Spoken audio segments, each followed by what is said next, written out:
Well, hello everyone. I'm Courtney Lee, and I'm the manager of the Women's Skydiving Leadership Network. And I'm here tonight with JaNette Lefkowitz, doing a follow-up to the first installment in our video lecture series, How to Keep Women and Men Too in Skydiving. So we're going to make these interviews part of the VLS. You should expect and look forward to an interview with each presenter every month that we release these videos. And frankly, we have so much excitement and interest in these videos, like we're just going to be throwing videos at you all the time, and it's really awesome. So yeah, I'm here tonight with JaNette, so say hello, JaNette. Hello. Awesome. So let's go ahead and get started with the questions, I guess. Great. First, I want you to tell me more and tell people who are watching more about the Women's Skydiving Leadership Network, the WSLN. You and Christy Frickin started it a few years ago. Tell me about the thought process behind that. What was your motivation? Tell us more. Yeah, so Christy and I were on a team together and for 3 years, and we had talked about a lot of the kind of issues of being a woman in the sport and being underrepresented in the sport. And towards the end of that season for Rhythm, one of the students that I was working with approached us about trying to do more to promote women in the sport, and really encouraged us to do so. And he also gave us the idea of putting together a nonprofit organization specifically aimed at the goal of increasing women in the sport, and asked us kind of what do we think would take to get more women in the sport? What are the issues? Where could we get make the most effort, make the biggest impact? And it was an idea that Christy and I were both really excited about, and we kind of brainstormed and we thought about like what are the things that helped us and really encouraged us, and it kind of grew from there. And it's been really exciting to be a part of. That first year we did a 9-day camp with about 22 women attended, and we did tunnel coaching. We had Jen Sharpin, we had Betsy Holtz, we had Maxine Tate from Flight 1, we had Karen Dalton talking about video stuff. It was an incredible weekend. We had Brianne Thompson in, and that was just a really inspiring week. You were there, Courtney. That was a lot of fun. And it was everything you're saying and more. It was absolutely incredible. Time of my life. I learned so much. I met so many awesome women, connections that like those of us that were there still have. When I go to new drop zones now, I almost always know at least one person who's there because of that weekend. So because of that event. So really, really good stuff. Yeah, and so from that, like it's just like you said, it's been amazing to just follow the women that were at that course and see the things that they've done after this and the connections they've made. And since then, Christy and I have kind of come to realize that there's two main things that we can do to promote women in the sport, and that's one, help get information out there and get information to women to give to other women and other men, and then second is help create a network of women and connect women.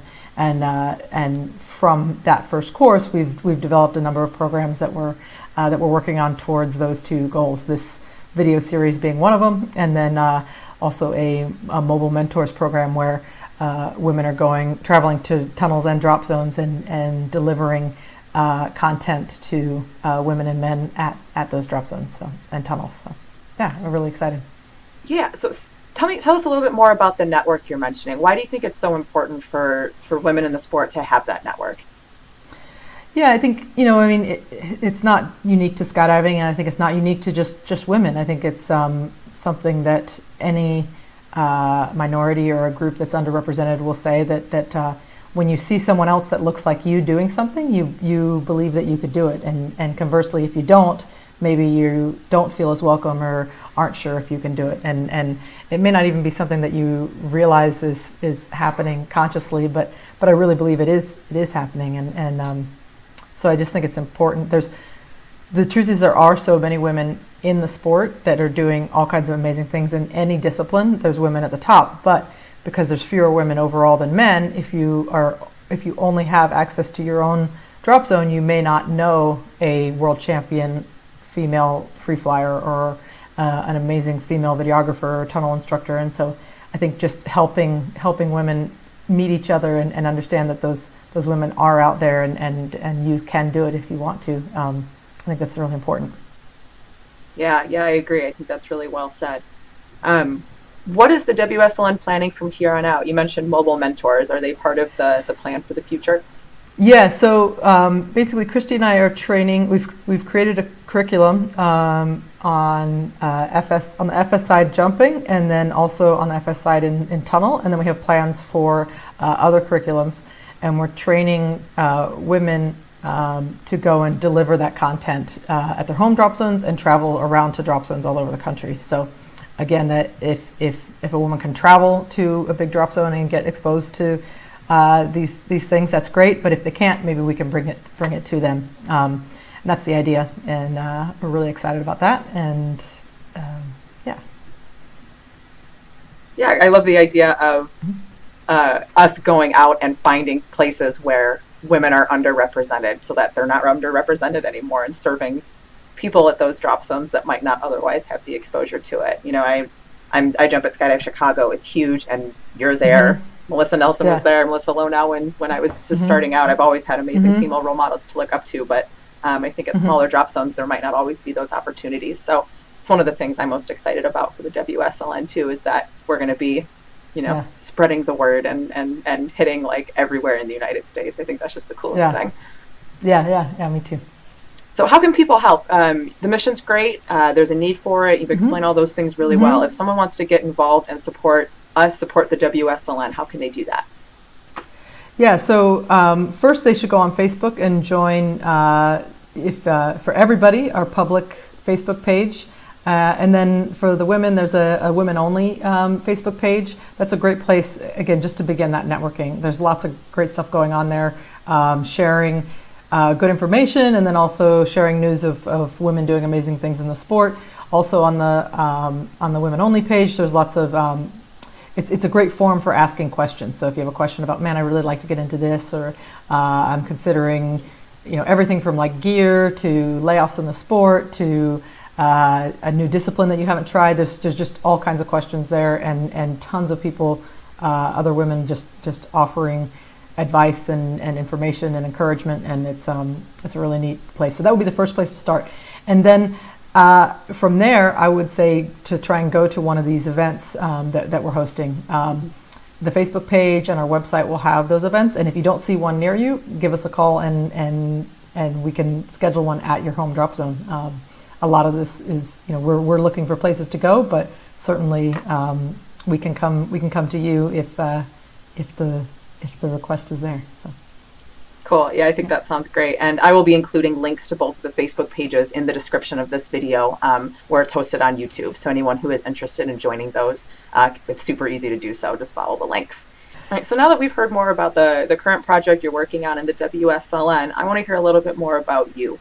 So the WSLN sounds like it's a very personal project for you, and certainly as one of the best female jumpers in the United States, in the world, you've got a personal stake in this issue. Tell us a little bit about how you feel that your career's been influenced by your being a woman. So what role has your gender played in your experiences as a skydiver? Oh man, I mean, I think when I started, I would have liked to said it doesn't matter, and as I've kind of matured as a person as well as a skydiver, I've realized that of course it does, and sometimes it's something I'm not. I just want to be a skydiver. I don't want to be a woman skydiver. I mean, but then I also have found that it's allowed me to just connect with other women in a way that I didn't realize was possible. As I've matured a bit more on it, I've begun to appreciate it more, so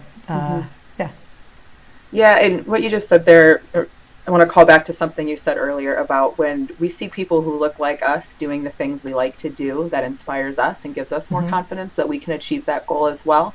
And so when I said, you're one of the best women skydivers in the world, you're one of the best skydivers in the world, period. When it comes to RW, you're just incredible. But I think that extra label as a woman skydiver, it's an extra badge of honor that you get to wear as being a member of an underrepresented group. So it's one of the best skydivers and one of the best women skydivers, which I think is a super important I don't know, I think that matters. I think it really does for the reasons that you pointed out. Yeah. Well, thank you. This is the compliment JaNette interview hour, I guess. This is great. I should call you more often. Yeah, totally. All right, so what challenges do you think women jumpers face? And these might be challenges faced by all jumpers. They might be ones that are just unique to women.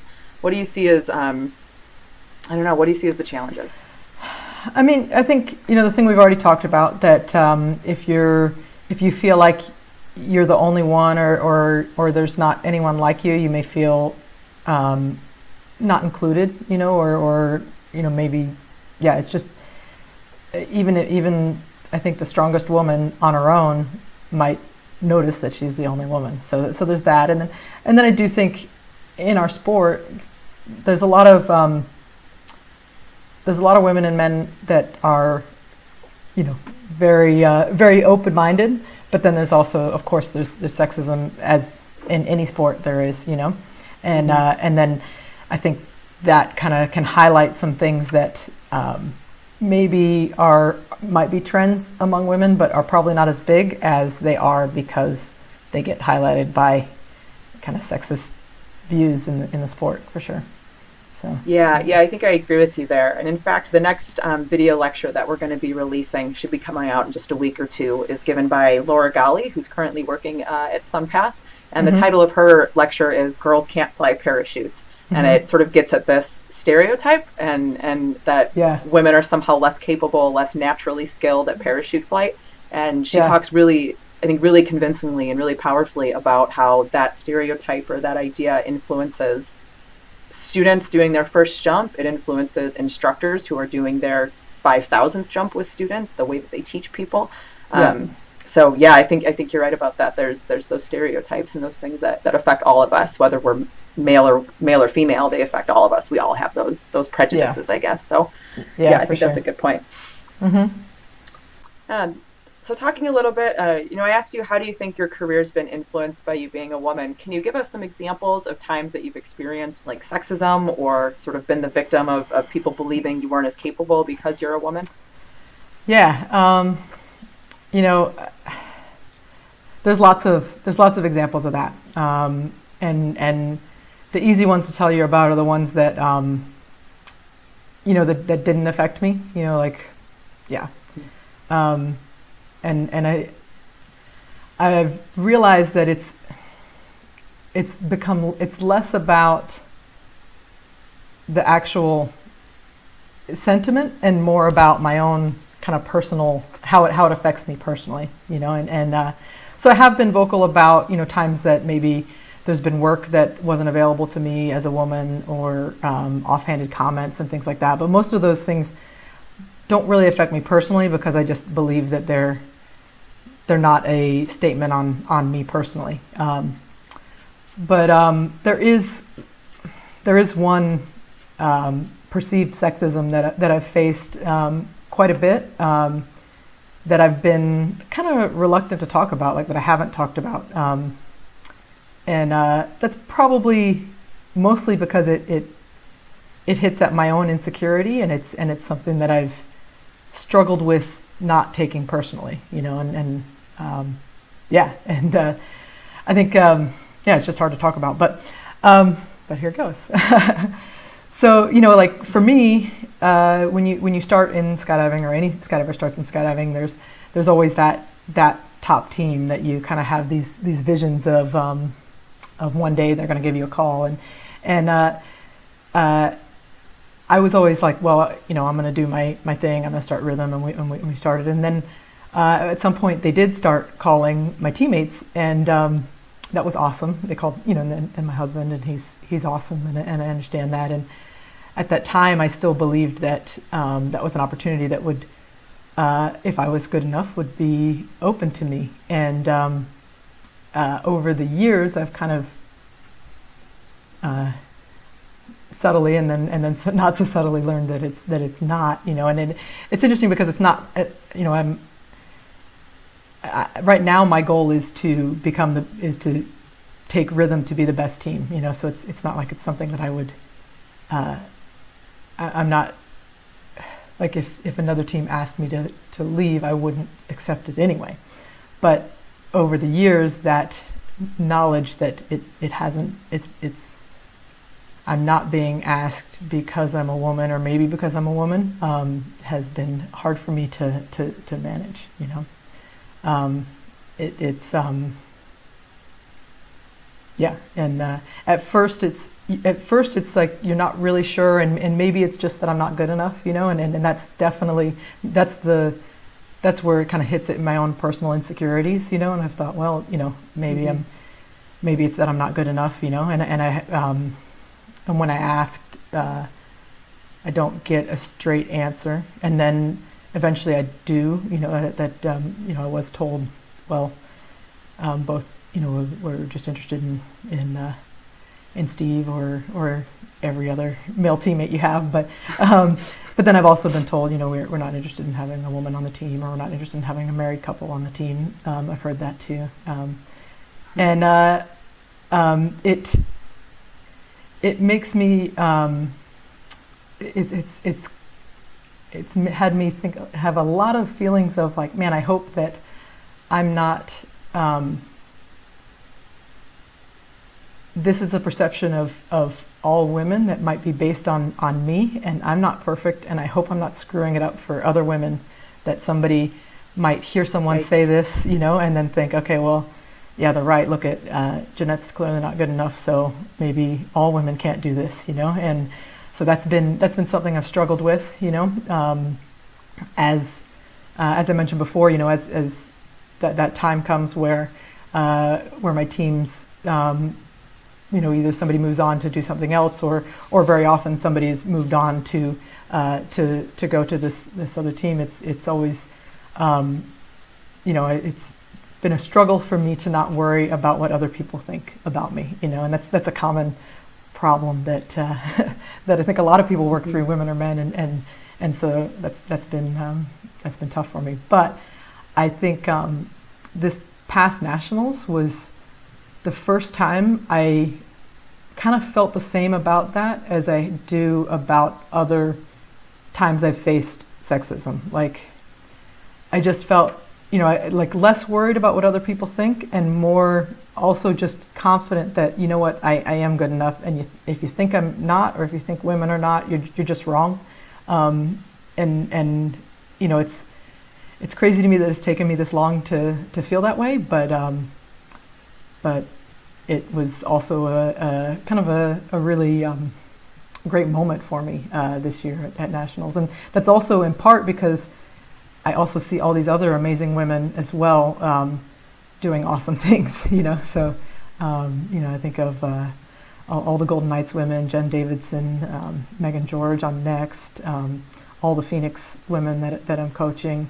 I'm missing a ton. Michelle Caraman on Ranch Second Gen, as well as Bran. Just there's so many things that kind of helped me overcome this. Really, just this year, just this past few months. So, yeah. What really strikes me about what you just said is like, dang, like the amount of weight that you felt on your shoulders for all these years to be like the lady, and that like it wasn't like, and feeling like you're somehow failing female jumpers by not being invited to be on another team when like that's not your decision, right? Like, and that's just I never knew that, and that's wow. and I'm so happy that you had this moment at this year's nationals where you kind of, it sounds like you kind of sat back and were able to look around and see all the amazing women that have come up in the sport, and a lot of them thanks at least in part to you, to rhythm in general, to the presence of other female leaders that have come before us. And I'm really glad that you were able to take the pride in that you deserve to take in that, because that's the truth. That's what it really is. I don't know that, I mean, if the woman's out there that looks at you and thinks that's why I can't do good enough, I have not met that woman yet. Like, I am not that woman, and I have never met her. So I really think it's more like the realization you've come to now. So I'm happy that you've gotten to there. Yeah. That's awesome. Yeah. And I think, you know, the thing that made me realize it's important to talk about is that, you know, I really believe that the more you can share your truth, and the more you share, these experiences, then if that can help someone else kind of recognize, how to get through their own, maybe their own issues of worrying too much about what other people think, or putting a lot of pressure on themselves, hopefully that can, that's my intent in even talking about it, so. One of the things you talked about in your video lecture that I was most intrigued by, that sort of struck the strongest chord with me, was where you talked about sort of turning points that happen in any skydiver's career. Those moments where either something negative's happened, we've been injured, we've lost somebody we care about, financial resources are drained. They could be positive, things like we've succeeded in one of our goals that we were going for, and we don't really have another one set and ready for us. What have been some of those milestones or turning points in your own career? I mean, the biggest ones are truly just every nationals that we have a lineup change is always a time of reflection, and a time of realizing that, okay, with this lineup we've gotten as far as we're going to go, and now is the decision about where do I want to take this team. It's going to take extra effort anytime you introduce new people, even if they're amazing. Just a new team takes new time and effort to put it together and to train, and so that's definitely the biggest one, and then also, not something that I think had me rethinking skydiving this year, but certainly the passing of my uncle, who kind of inspired me to start skydiving this past summer. That was a big moment for me in the sport, for sure. So I would say those are the most personal ones I would cite. Sure. What's it like jumping with your husband? Like mixing, like, not like you jump together, but jumping's your job, so you work together, and just how do you manage that? Like, because that just blows my mind all the time. Yeah, I mean, it's awesome. It's great. Like, people ask me, like, who would be, if I could skydive with anybody, what's my fantasy skydive? And honestly, it's the jump I do every day almost. It's pretty awesome that I get to share it with them. And of course, there's difficulties, like anything. I think that it's made us, our relationship has made us better skydivers, and our skydiving relationship has made us better partners as well. We've learned how to talk to each other, and how to give each other feedback and ask for things. We've learned that we both trust each other a lot, and to trust that, to know that whenever when we're telling each other something, it's really coming from a place of respect and trust. So I think it's I know it's not for everybody, but for us it's been really great, and probably absolutely one of the reasons why I'm probably still so passionate about the sport and still able to stay in the sport. I mean, relationship and family commitments and things are tough, and the fact that we both get to do this together is it really kind of alleviates that part of it. That being said, we've learned that, like, we can't just train together all the time. That's not, like it seems like we're spending all the time together, but we also need to spend time as, like, not teammates, as just husband and wife. So we've worked a lot of things out, and it's just been an awesome journey together, and it's really cool. So. Yeah, I remember I was trying to find a 4-way teammate one time, and your advice was find a person you can stand being around a lot first, and then worry about their skill level later. So absolutely. Sounds like you and Steve worked that one out. Yeah. You took your own advice on that. That's great. For sure. What advice do you have for women jumpers who are watching? I think just whatever you want to do, you can do it. You really can do anything. You can't do everything, but you can do anything you want to do. And if somebody tells you you can't, just find someone else that'll tell you you can, because you truly can. Yeah. I love it. All right, and this is my final question. Okay. How is Jeanette today different from Jeanette before the first jump? Yeah, that's a good question. I think, when I think about my life, skydiving, or my life now, after skydiving, I think I always knew I could do anything I wanted to do. But prior to skydiving, I thought doing anything I wanted to do would include a 9-to-5 job where I would work for someone and work for a company and do some desk job, and I could be amazing at that, but that was part of my life. And skydiving's made me realize that I really can do whatever I want, and that's skydive all the time, or have a week off to just hang out with my husband, or cook in my kitchen, or whatever that is. So it's expanded what I know is, truly I can do whatever I want. So yeah, that's probably the biggest thing. Yeah, that's great. Like, you always knew you could do anything, but anything got a lot bigger after you started jumping. Yeah, more creative even, Cool. Yeah. Okay, well, that's all the questions I have. Do you have any final words, final thoughts for our listeners? No, I'm just really excited about this project and so glad you're doing it, and can't wait to see the future, your future guests. So, yeah. Yeah, I'm super excited too. I really think this video lecture series is going to be incredible. We've had so many women step forward and already volunteer. I think we're booked out for the next 3 or 4 months with confirmed yeses. We've got a ton of other women who are interested and will be confirmed in no time, I'm sure. So this is just great. And there's going to be so much cool content coming out. So everybody stay tuned to this channel. Join us on our different Facebook groups. There's the public group that's welcome to everybody. There's the private group that's women only. Content will be posted on each. And like Janette said, if you have any interest in seeing a WSLN event at your drop zone, feel free to reach out to Christy Frickin, anybody that you know is involved with WSLN, and we'll get you to the right place and work something out. So we are coming soon to a drop zone near you. So I hope you're ready. Thanks, Janette. Great. Thank you.